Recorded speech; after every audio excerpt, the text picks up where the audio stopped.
Gold trusted gold buyers మీరు తాకట్టు పెట్టిన బంగారాన్ని విడిపించి ఈ రోజు ఉన్న మార్కెట్ ధరకు కొనబడను.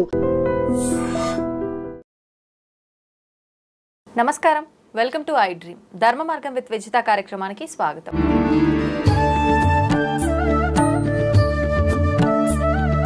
నమస్తే అమ్మా. నమస్తే అమ్మ, ఏకాదశి పెద్దవాళ్ళు చెప్తూ ఉంటారు ఏకాదశి ఉపవాసం చాలా మంచిది అని చెప్పి. అంటే మనం శాస్త్ర ప్రకారంగా తీసుకున్నా సరే, సైన్స్ ఆధారంగా చేసుకొని తీసుకున్నా సరే ఏకాదశి ఉపవాసం అనేది మనకు చాలా మంచిది అని చెప్పి. అయితే ప్రత్యేకించి మనం ఏకాదశి ఉపవాసమే కాదు, పూజా విధానం కూడా చాలా మంచిది అని చెప్పి అంటూ ఉంటారు. ముఖ్యంగా ఈ మార్గశిర మాసంలో వచ్చే ఏకాదశిని మోక్షద ఏకాదశి అని చెప్పి పిలుస్తూ ఉంటారు. అంటే పేరులోనే ఉంది మోక్షం అని చెప్పి. అంటే ఈ ఏకాదశి పూజ చేయటం వల్ల మనం మోక్షాన్ని పొందే అవకాశం ఉంటుందా? ఏంటమ్మా అసలు దాని విశిష్టత గురించి తెలియచేయండి. ప్రతి ఏకాదశికి కూడా సాక్షాత్తు కృష్ణ భగవానుడే యుధిష్ఠిరుడికి చెప్తూ ఉంటాడు అనమాట, ఇది చేస్తే చాలా మంచిది, ఈ ఏకాదశి చేస్తే చాలా మంచిది అని చెప్పి. పేరులోనే మనకుంది మోక్షదా ఏకాదశి అని చెప్పి. అయితే ఇక్కడ ఏం చెప్తారు ఈ మోక్షదా ఏకాదశి నాడు అని అంటే, రాజు చాలా బాధపడుతూ ఉంటాడు అనమాట. తనకి పితృశాపాలు ఉన్నాయా, లేకపోతే తన పెద్దవాళ్ళందరూ కూడా నరకంలో ఉన్నారు, వాళ్ళు సరైన ఆశీర్వాదాలు ఇవ్వలేకపోతున్నారని చెప్పి బాధపడుతూ ఉంటాడు. అప్పుడు ఈ ఏకాదశి నాడు చేస్తే కనుక వాళ్ళకి కూడా మోక్షం అనేది కలుగుతుంది, నీకు సరైన ఆశీర్వాదాలు కలుగుతాయి, అందుతాయి అని చెప్పి చెప్పడము. ఇంటిలిపాది మోక్షదా ఏకాదశి నాడు ఉపవాసం ఉండి విధి విధానంగా, ఏకాదశి ఎప్పుడు కూడా ద్వాదశితో కూడిన ఏకాదశి ఉండాలి. ఏమండి నిన్న మాకు చెప్పారండి నిన్నే ఏకాదశి అని చెప్తే అలా కాదు. ఏకాదశి ఏ రోజైతే ద్వాదశి నాడు కూడిన ఉందో అదే ఏకాదశి నాడు చేయాలి. నెక్స్ట్ డే ద్వాదశి గడియల్లో పారణ చేసుకోవాలన్నమాట. అంటే ఈ రోజు సగం ఏకాదశి సగం ద్వాదశి ఉండాలి. ద్వాదశి ఎప్పుడైనా 4 సాయంత్రం 5 రానివ్వండి, కానీ ఏకాదశి ద్వాదశి కలిసి ఉండాలన్నమాట. అలా చూసుకొని ఉపవాసం ఖచ్చితంగా ఉండి పారణ అనేది చేసుకోవాలి. అయితే ఈ మోక్షద ఏకాదశి నాడు మాత్రం మీరు పశుపక్షాదులకు కూడా ఏదన్నా పెడితే చాలా మంచిది అనమాట. మీరు పారణ చేసే టైంకి పశుపక్షాదులకు కూడా ఏదైనా పెట్టాలి. అంటే మీరు చూస్తే గనక మనకి విశ్వంలో కనుక మీరు చూస్తే ఎక్కడైనా కూడా ఎవరికైనా సహాయం చేస్తే అది మనకి రెండింతలై తిరిగి వస్తుంది అని ఖచ్చితంగా చెప్పుకోవచ్చు. అంటే భగవంతుడు అన్ని రూపాల్లోనూ ఉన్నాడు కాబట్టి పశుపక్షాదులకు కూడా ఈ ఏకాదశి నాడు పెట్టడం అనేది చాలా మంచిది అనమాట. అలాగే మీరు యుధిష్ఠిరుడికి చెప్తారు కదా కృష్ణ భగవానుడు, అప్పుడు ఏం చెప్తారు అని అంటే, పితృదేవతలందరికీ కూడా మనం ఉపవాసం చేస్తే కనుక మన లీనియేజ్ ఏదైతే ఉందో, చాలా తాతలు ముత్తాతలు వాళ్ళు ఏదన్నా తప్పు చేయకుండా ఎవరు ఉండరు మనిషి అయి పుట్టిన తర్వాత. వాళ్ళు చేసిన మిస్టేక్స్ ఏవైనా కూడా అవన్నీ కూడా ఆ పాపాలన్నీ కూడా ప్రక్షాళన అవుతాయి అని ఖచ్చితంగా చెప్పుకోవచ్చు. అంటే నువ్వు చేసే పూజ నీకే కాదు, నీ కుటుంబానికే కాదు, నీ పైనున్న వాళ్ళకి తర్వాత రాబోయే తరాలకి కూడా ఉపయోగపడుతుంది అని మనం ఖచ్చితంగా ఈ విధానంతో, అంటే ఈ మోక్షద ఏకాదశి కథతో మనం తెలుసుకోవచ్చు అనమాట.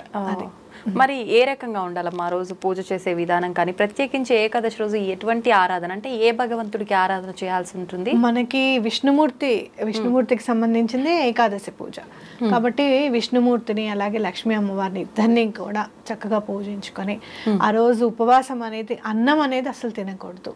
సర్వ పాపాలన్నీ కూడా అన్నపురాశిని ఆశ్రయించి ఉంటాయి కాబట్టి ఆ రోజు అన్నం ఎటువంటి పరిస్థితుల్లోనూ తినకూడదు.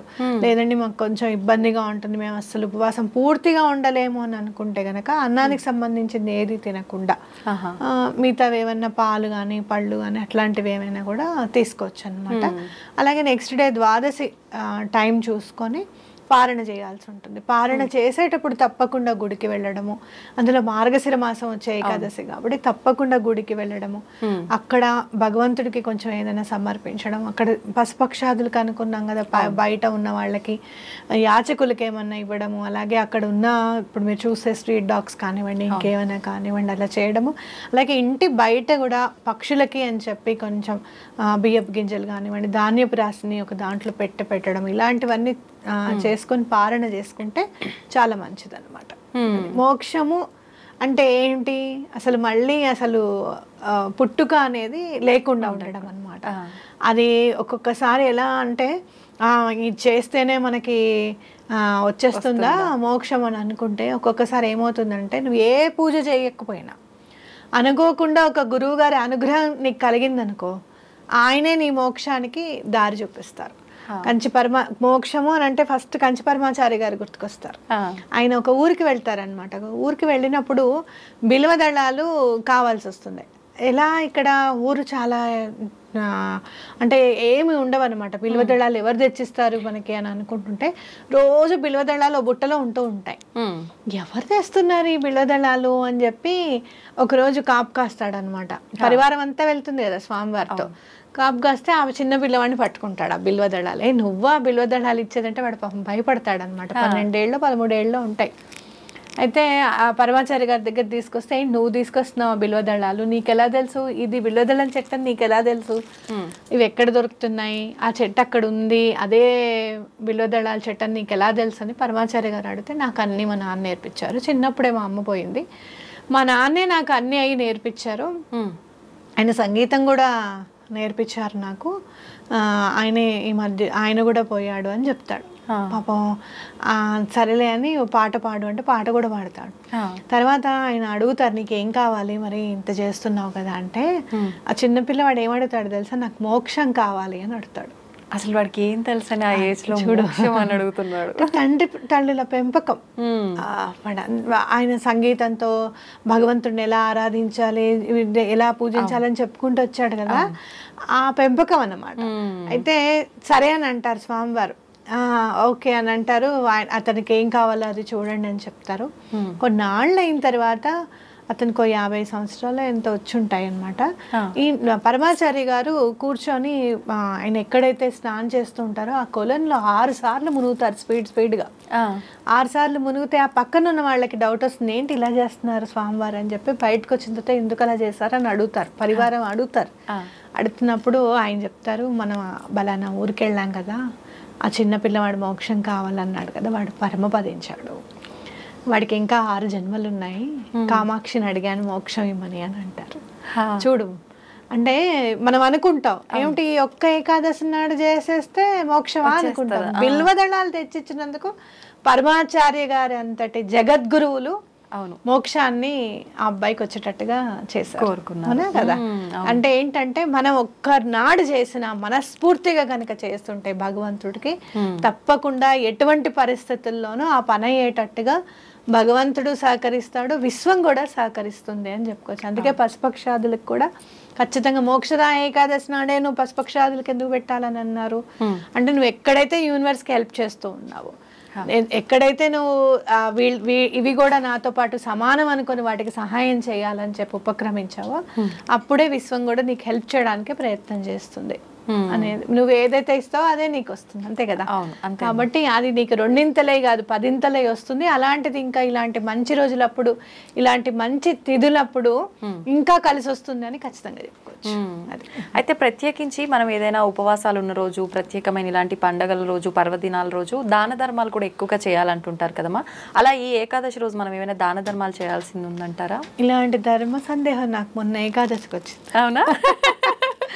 నేను పూజ చేసుకుంటున్నాను ఏకాదశి అని, ఉపవాసం ఉండాలి అని నన్ను అనుకుంటే నాకు అనిపించింది ఎవరైనా గెస్ట్ వస్తారు అని చెప్పి ఎందుకైనా మంచిది స్వీట్ కూడా తీసుకొని రండి అని చెప్పి ఇంట్లో వాళ్ళకి స్వీట్ తెప్పించి ఇంట్లో పెట్టాను అనమాట. ఇంట్లో వాళ్ళకి చెప్పాను అది ఓపెన్ చేసి తినేసేయకండి, రేపు పొద్దున నైవేద్యం చూపించి స్వామివారికి చూపించిన తర్వాత ఎవరైనా ఉండనివ్వండి అని చెప్తే నెక్స్ట్ డే నాకు మెసేజ్ వచ్చింది అనమాట, నేను మీ ఇంటికి వస్తున్నాను భోజనానికి అని. మరి ఏకాదశి ఉపవాసం ఇంటికి వచ్చిన అతిథికి తప్పకుండా పెట్టాలి. ఆ రోజు మేము ఏకాదశి అండి ఉపవాసం అండి మేము పెట్టాము అని అంటే కుదరదు. నువ్వు చేస్తున్నావు ఉపవాసం, వాళ్ళు చేయడం లేదు. అందులో ప్రత్యేకంగా నేను వస్తున్నాను అని అంటే భగవంతుడు ఒక స్టేజ్ మనం ఆ భగవంతుడి దారిలో నడుస్తున్నప్పుడు ఒక్కొక్కసారి పెడతాడా పెట్టడా అనేది కూడా చూస్తాడు. మనకి ఇది కార్తీక పురాణం దాంట్లో ఏదో ఉంటుంది కదమ్మా. అయితే పరీక్ష భగవంతుడు పెడతాడు కానీ పాస్ కూడా ఆయనే చేయించాలి. నేను అదే అనుకుంటా, నువ్వు పరీక్ష పెడితే నువ్వే పాస్ చేయించేసి మనం అది తట్టుకొని నిలబడాలి అని చెప్పి. కాబట్టి అలా మీరు ఎవరన్నా మీ ఇంటికి ఎవరన్నా వస్తే ఎటువంటి పరిస్థితుల్లోనూ వాళ్ళకి భోజనం అందేటట్టుగా ఆ టైంకి అనేది చూడండి.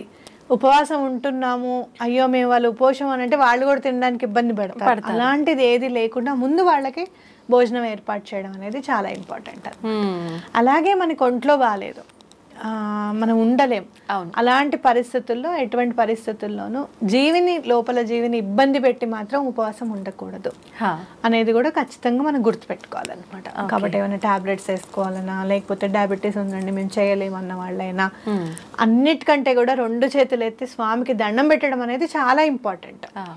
అలాగే ఇప్పుడు మనకి మోక్షద ఏకాదశి నాడు చూస్తే కనుక గీతా జయంతి కూడా ఆ రోజు అనమాట. భగవద్గీత అవతరించింది రోజు కూడా, స్వామి అర్జునుడికి చెప్పింది కూడా ఆ రోజే అని చెప్పి మనం తెలుసుకోవాలి. ఆ రోజే గీతా జయంతి అనమాట. కాబట్టి భగవద్గీత అని అంటే భగవంతుడు మనం నడుచుకోవాలి అనేది, మన మేనేజ్మెంట్ స్కిల్స్ అనేది ఆయన ముందే చెప్పాడు అనమాట. ఇది ఇలా బ్రతుకు అని చెప్పి. కాబట్టి అసలు భగవద్గీత అంటే ఏమిటి అనేది కూడా మనం తెలుసుకోవడము. అలానే మీరు ఇంట్లో గనక మన ఇంట్లో గీత ఉంటే మనకి ఎంతసేపు భగవద్గీత అని అంటే ఎవరో పోయినప్పుడు వినిపించేది అనేది మనం అనుకుంటుంటాం. అలా కాకుండా భగవద్గీత ఇంట్లో లేకపోతే కనుక తప్పకుండా తీసుకురావడము. అలా తీసుకునేటప్పుడు 2 బుక్స్ తీసుకొని ఒకళ్ళకి ఎవరికన్నా ఆ రోజు మీకు తెలిసిన వాళ్ళకి బుక్ దానం చేయడం, గిఫ్ట్గా ఇవ్వడం అనేది కూడా చాలా ఇంపార్టెంట్ అన్నమాట.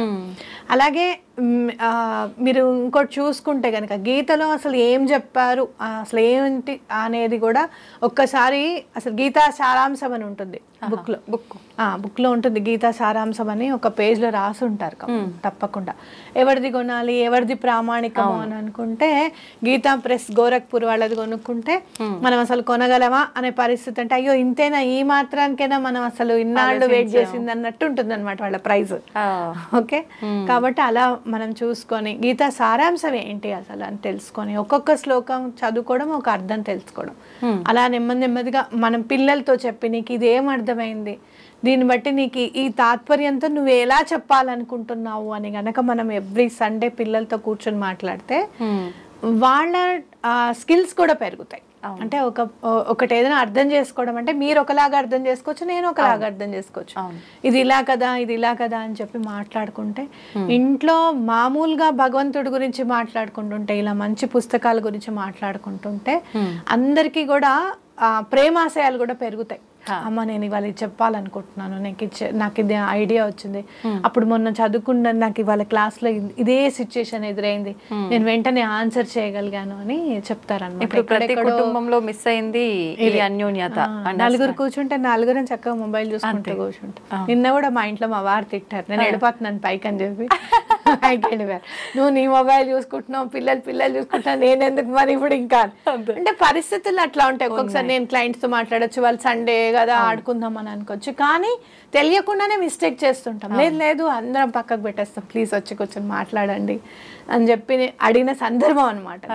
కాబట్టి అలాంటివన్నీ మిస్ అయిపోతున్నాం. కాబట్టి తప్పకుండా బుక్స్ అనేవి ఇంట్లో ఉండాలి, వాటి గురించి మనం చర్చించుకోవాలి. ఇది నీకు చదివితే నీకేం అర్థమైంది, నాకు ఇది అర్థమైంది అని చెప్పడం అనేది చాలా ఇంపార్టెంట్ అనమాట. కాబట్టి కేవలం మంచి రోజులు అనేవి మన ఇంట్లో కూడా మంచి వాతావరణం ఏర్పరచుకోవడానికి ఉపయోగపడే విధంగా ఉండాలి.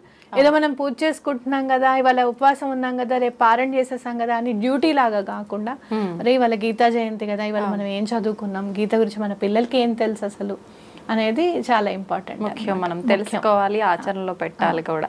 అయితే ఎలాగో టాపిక్ వచ్చింది కాబట్టి భగవద్గీత అనగానే ఇప్పుడు కాలంలో కొంచెం అవగాహన వస్తోంది అందరిలో, కానీ ఇంతకుముందు అయితే వయసు పైబడిన వాళ్ళు మాత్రమే ముందు పెట్టుకొని చదవడము, అయిపోగానే మళ్ళీ పూజా గదిలో పెట్టడము ఇలా చూసేవాళ్ళం. ఇప్పుడు ప్రతి ఒక్కరు ఇంట్లో ఉన్నా కూడా పూజ రూమ్కి మాత్రమే అంకితం, దాన్ని తీయటం చదవటం ఏం ఉండదు.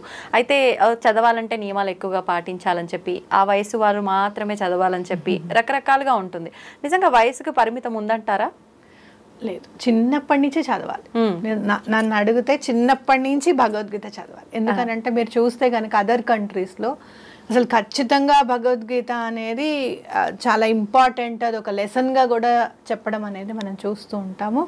చాలా మేనేజ్మెంట్కి సంబంధించిన MBA సంబంధించిన కాలేజెస్లో అయితే ఇది ఖచ్చితంగా మీరు చదవాలి, దీని సారాంశం అంటే ఏంటో తెలుసుకోవాలి అని కూడా మేనేజ్మెంట్ స్కిల్స్ అన్నీ కూడా భగవద్గీత ద్వారా మనకి అలవడతాయి అని కూడా చెప్పడం జరిగింది.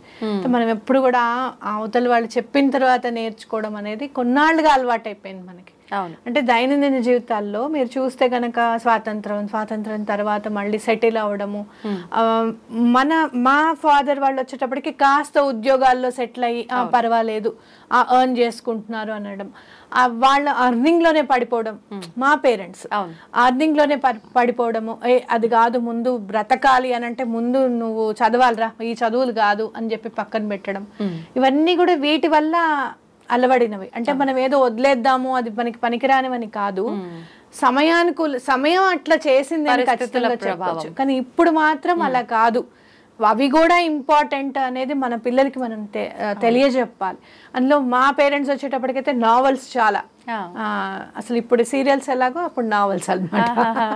నిజంగా అలా ఉండుంటే బాగుండేదేమో ఇంకొంచెం సమాజం. నావెల్స్ చాలా డిస్టర్బ్ చేసేసాయి. మా అమ్మ వాళ్ళు చెప్పేవాళ్ళు అనమాట, తెలియకుండా చదివేవాళ్ళం మా పేరెంట్స్ కి, మేము అప్పుడు తెలిసేది కాదు మాకు అని చెప్పిన సందర్భాలు కూడా ఉన్నాయి కొన్ని, మా అమ్మ వాళ్ళ ఫ్రెండ్స్ కానీ వాళ్ళు కానీ. కాబట్టి ఇప్పుడు అలా కాదు, కాబట్టి ఇప్పుడు అన్ని ఏమక్కర్లా, ఒక బుక్ అక్కర్లా, ఒక క్యాల్కులేటర్ అక్కర్లేదు, ఒక అలారం అక్కర్లేదు, చేతిలో ఫోన్ ఉంటే చాలు, ఇంకేం అవసరం లే. అవునా కాదు? కాబట్టి దీన్ని మనం పక్కకు పెట్టి మనం గనక ఇంట్లో వాళ్ళతో గనక బుక్స్ కి సంబంధించింది మాట్లాడితే చాలా మంచిది. భగవద్గీతకి అసలు నిజంగా చెప్పాలి అని అంటే రాముల వారి ఉపాసనకి భగవద్గీతకి జరిగిన అన్యాయం ఎక్కడ ఎవరికి జరగలేదని చెప్పొచ్చు. ఎందుకంటే శ్రీరామ అంటేనే కష్టాలు వచ్చేస్తాయి, ఇప్పుడు మన కష్టాలు లేవు, మనం అందరం సుఖంగా ఉన్నాం అంటేనే కష్టం వస్తుందన్న లెవెల్లో రాముల వారిని చిత్రీకరించారు. అలాగే భగవద్గీత అంటే ఎవరో పోయినప్పుడు పార్థాయ అనే వినపడుతుంది, ఆ తర్వాత ఇప్పుడు ఇంకెప్పుడు అవసరం లేదు వినగానే అట్లా మనని ట్యూన్ చేసేసారనమాట. అట్లా కాదు, అది కాదు, ఇది భగవంతుడు బ్రతకడానికి నేర్పించిన గీత. నేనేం చేయలేకపోతున్నాను, చుట్టూ ఉన్న వాళ్ళందరేమో నా అన్నలు, వీళ్ళనా నేను చంపి నేను రాజ్యం తీసుకోవాల్సింది, అసలు ఇంతమంది చనిపోతున్నారు, ఇప్పుడు సైనికులు ఉన్నారు, వాళ్ళు అసలు ఎందుకు చనిపోవాలో తెలియదు, వాళ్ళు కేవలం పని చేస్తున్నందుకే కదా, ఇవన్నీ నేను చేయలేకపోతున్నాను అశక్తుడైనప్పుడు సవ్యసాచి రెండు చేతుల్లో బాణాలు వెయ్యాలి అంటే మనం ఇప్పుడు నేను మిమ్మల్నే చూడగలను, మీరు నన్నే చూడగలరు, మీరు పక్కకు, మీరు కనీసం మీరు పక్కకు చూసినా నా ఫోకస్ పోతుంది, ఎందుకు చూస్తుంది ఈ అమ్మాయి అన్నని డౌట్ వస్తుంది, ఆగాల ఏమన్నా మాట్లాడేదని అని అనిపిస్తుంది. అలాంటిది సవ్యసాచే రెండు చేతులతోనూ రెండు బాణాలు వేసి అవతల కరెక్ట్ గా కొట్టగలడు అనమాట. అలాంటి వాడికి కూడా మనసు ఛిద్రమైపోయింది, మనసు ఛిద్రం అయ్యేసరికి ఫోకస్ పోయింది. అలాంటి వాడికి భగవంతుడు నుంచోబెట్టి వినేవాడు ఒక్కడైనా, మనం 10 మంది వింటున్నాం లేదా కొంచెం కాస్త కామ్గా ఉంటారా నేను మాట్లాడుతున్నానని చెప్తాం. అవును, అలాంటిది అంత మంచి క్లాస్ తీసుకునేటప్పుడు ఆయన ఒక్కడే స్టూడెంట్, అవునా, బట్ స్టిల్ ఒక్కటి కూడా పొల్లుపోకుండా ఆయన అన్ని చెప్పారు అని అంటే ఎవరి కోసం చెప్పారు? అంత సవ్యసాచి మనసు సిద్ధమైపోవాల్సిన అవసరం ఏంటి? అంతే, మన కోసం కాదు, రేపు భావితరాలు ఎలా బ్రతుకుతాయి, ఇలాంటి పరిస్థితులు ఉన్నప్పుడు ఎలా బ్రతుకుతాయో భగవంతుడి నుంచే మనం గీత చెప్పిద్దాము అని చెప్పి ఆయన అలా అయ్యాడేమో. అయ్యో లేదు నేను చెప్పకపోతే ఎలా బ్రతుకుతారని భగవంతుడికి ఎంత కరుణో చూడండి. అందుకే సొల్యూషన్ ముందు పుడుతుంది క్వశ్చన్ కంటే కూడా. అర్థమైందా మీకు? కాబట్టి అది మనం అంత ప్రేమతో భగవంతుడు ఇచ్చిన దాన్ని కేవలం మనం మూఢనమ్మకాలతో దూరం చేసుకుంటున్నాం అనేది మనం గుర్తుపెట్టుకోవాలి. కాబట్టి తప్పకుండా మోక్షదా ఏకాదశి నాడు మోక్షం ఎప్పుడయ్యా వస్తుంది అంటే నువ్వు బుక్ కొని ఇంట్లో పెట్టి నీ పిల్లల చేత చదివించినప్పుడు, నువ్వు ఉపవాసం ఉన్నావా లేదా అనేది కాదు ఇంపార్టెంట్. అది నిజంగా వాస్తవం చెప్పారమ్మా. ప్రస్తుతం బుక్ ఉందా అంటే ఉంది తప్ప దాన్ని తెరిచి చూసామా, అందులో అసలు ఏముంది, మనకు ఉపయోగపడుతుందా లేదా, ఇదంతా పక్కన పెడితే ఈ ఆలోచన లేదు. ఎంతసేపు హిందూ ధర్మం అనగానే ఒక మూఢనమ్మకం, భగవద్గీత ఇవి అనగానే ఏముందిలే సోది అనుకునే వాళ్ళు కూడా ఉన్నారు ప్రస్తుత రోజుల్లో. అలాంటివన్నీ తీసి పక్కన పెట్టి మీరు చెప్పినట్టుగా చేస్తే నిజంగా చాలా బాగుంటుంది. నమస్తే అమ్మా. నమస్తే.